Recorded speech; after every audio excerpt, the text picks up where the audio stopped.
A girl's embarrassed by her sick father and refuses to play chess with him. However, after his death, when she opens the chess set he'd given her, she's filled with regret.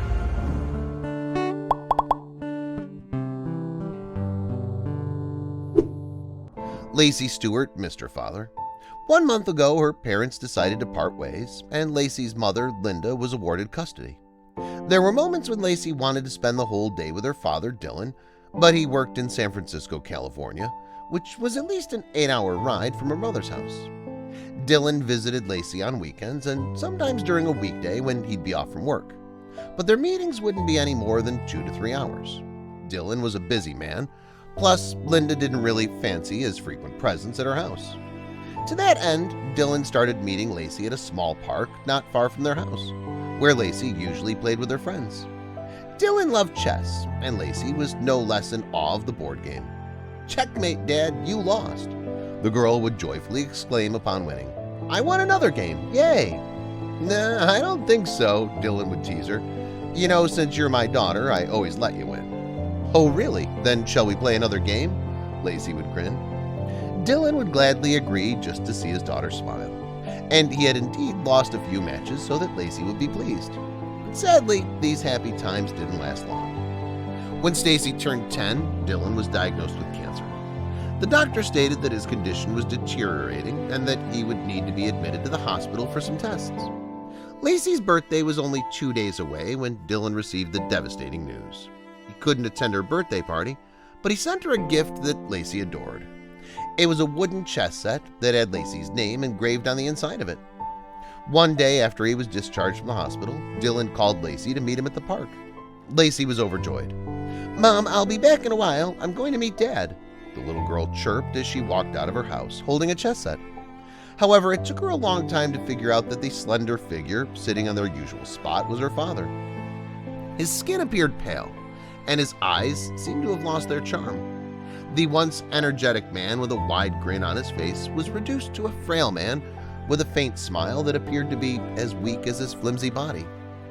"What happened to you, Dad? Why do you look so weak?" she asked worriedly, approaching him. "It's nothing serious, honey," Dylan lied. "I just overworked myself, so I was admitted to the hospital a few days back. Daddy's strong, don't worry." "Are you sure you're okay, Dad? You don't look fine to me." "Yes, honey, I am." "So, are we going to play another game today?"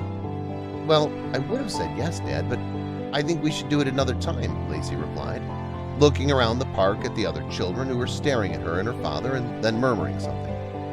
"But didn't you bring that chess set so we could play?" "Oh, I didn't, Dad," Lacey lied.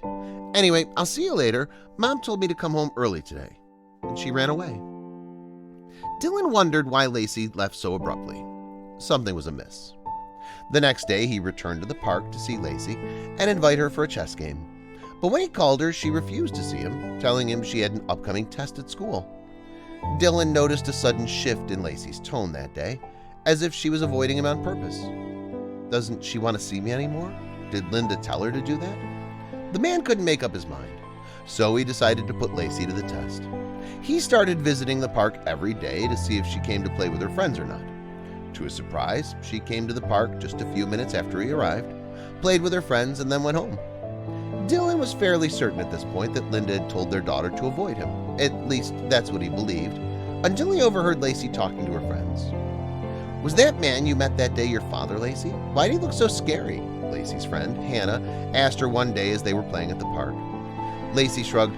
"Oh, Dad doesn't always look like that. It was because he was sick that day." "But why isn't he coming to see you anymore? Does your mom not like you meeting him?" Hannah asked curiously. "No, it's just that he's extremely busy at work. I call him every day, but all he does is text me." "Why don't you go meet him? Or maybe you could call him on weekends," Hannah proposed.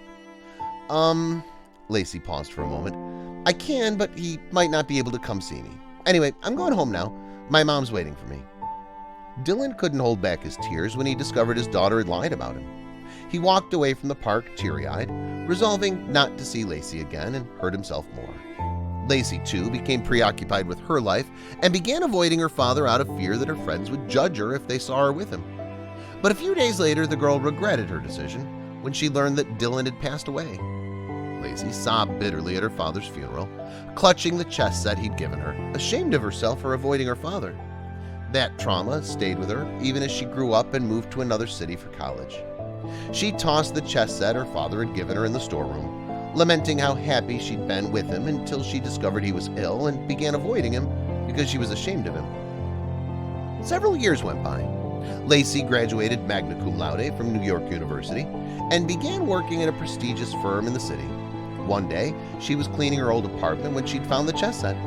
Her childhood flashed before her eyes, where she'd been a little girl, looking forward to seeing her father and playing chess with him. She slowly opened the wooden box, moving her hand swiftly over the beautiful pieces that lay inside it, but just then, she felt a sudden bulge under the pieces. She removed all of them out of curiosity and noticed the layer beneath them moved, which, upon removal, revealed a letter written in cursive handwriting. Lacey recognized her father's handwriting. Dear Lacey, I'm so sorry, honey, I couldn't make it to your birthday party. I really wanted to see you, but unfortunately my health is not keeping me well. Just a few days back, I learned I was suffering from cancer. Doctors said I was nearing the end of my life and could die at any time. I was devastated when I got the news. I wanted you to know about it. But I'll be honest here, more than death, I feared how I would break this news to my 10-year-old daughter. I decided to write you a letter because I didn't have the strength to face you. This might be the last present you'll be receiving from me. Don't ask why. It's just that I have a sneaking suspicion I won't be able to see you for long. I wanted this gift to be special to you, so I got it customized by one of my friends. Did you check your name engraved inside? I hope you like it, honey. Also, please don't tell your mother about all this. I know we're separated, but she still cares for me. Love is not something that can be broken in a few years or months or by a mere sheet of paper, honey. I hope you do well in life, even when I'm not there. With love, Dad. Lacey couldn't control her tears as she finished reading the letter. I'm so sorry I did that to you. I never opened the box, and I wanted to cut you out of my life. I was a fool. 1 year later, Lacey quit her full-time job and decided to pursue her career as a professional chess player. She underwent a whole year of training and is now representing her state at national competitions. Every game she's played so far has been with figures Dylan gave her for her birthday. However, she's not yet recovered from the fact that she ignored her father when he needed her the most. She spends several hours each time she visits her father's grave, talking to him and apologizing to him. She dreams of the day when she'll be able to move on with her life.